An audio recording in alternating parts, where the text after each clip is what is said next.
Today I'm going to show you how to get started with your embroidery, and as you can see I've got a variety of tools on the table here. This is an embroidery ring. There's several on the market. This one has a little spring with a little screw that you wind. So basically this is how you work this particular ring. You unscrew it just so that the inner ring pops out. You place the part with the screw on the bottom.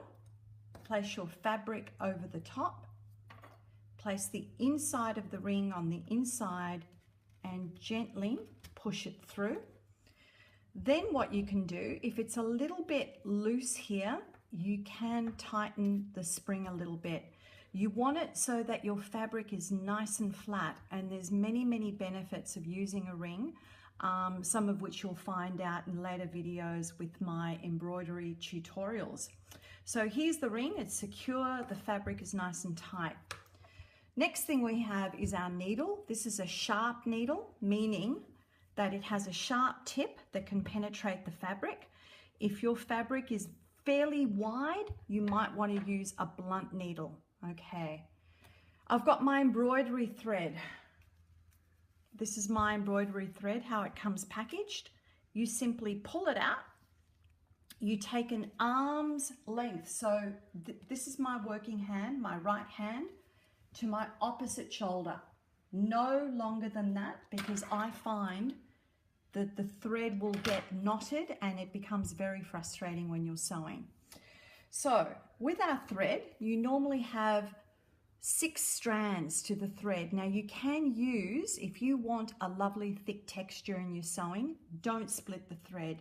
But if you're doing very delicate lines, you may want to split your thread. So decide whether you want 2, 3, 4 or 5 strands. I'm just going to split it in half just to show you how it's done.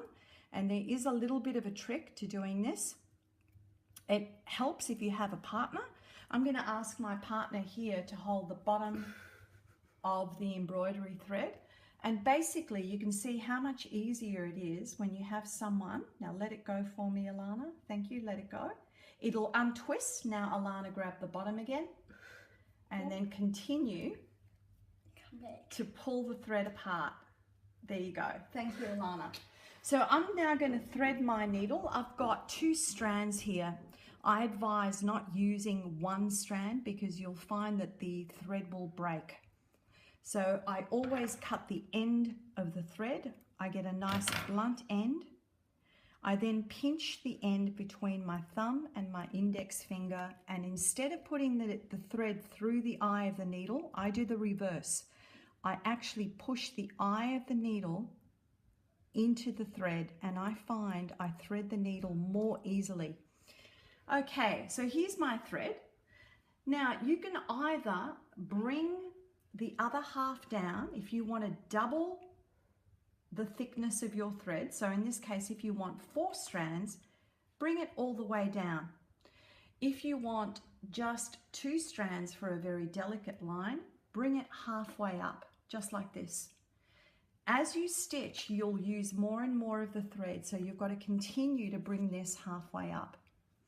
The next thing is, before I even start, I have to create a knot at the end of my thread. If I don't, this is what's going to happen. It'll just go right through the fabric, and if you basically don't do the knot properly, your stitchery will come undone, and that's quite frustrating. So pop your needle down, hold it. I'm right-handed, so I'm going to hold the thread in my left hand. I'm going to use my working hand, which is my right hand. I'm going to pinch the end of the thread like this, thumb, index finger. Wrap it around just once, rub it together until you take it off your finger, just like this, and you have a little noose. Now gently and carefully pull that down, and you'll find that you get a little knot right at the end. And as you can see, I've got a tail here. I'm going to cut that little tail off so that my knot is sitting right on the end. Now I'm ready to begin. You always start from the back, and as you can see, I've secured my work. The knot is going to hold my stitching together. So just getting the feel of using your embroidery ring and being careful that you don't accidentally stab your finger from the back. I'm just doing very, very simple stab stitches, and I'm just making up a little star pattern just to get the feel. Okay, here's my little star pattern. Now I want to secure my stitching. I'm going to do another few straight stitches. I'm just going to play around with shapes. Little cross. Another little star. So I'm being careful when I'm bringing the needle through from the back that I'm not going to hurt my fingers. I've just made two little random star shapes. Now I've got to secure my stitching. Turn your ring upside down. Take your thread, take the needle. You can either use the back of the needle, which is blunt, or the front of the needle, and go to the nearest stitch and go underneath the stitch. Catch one of these stitches. Bring it through. This time, once more underneath that same stitch, but this time don't bring it all the way through. Leave a little loop.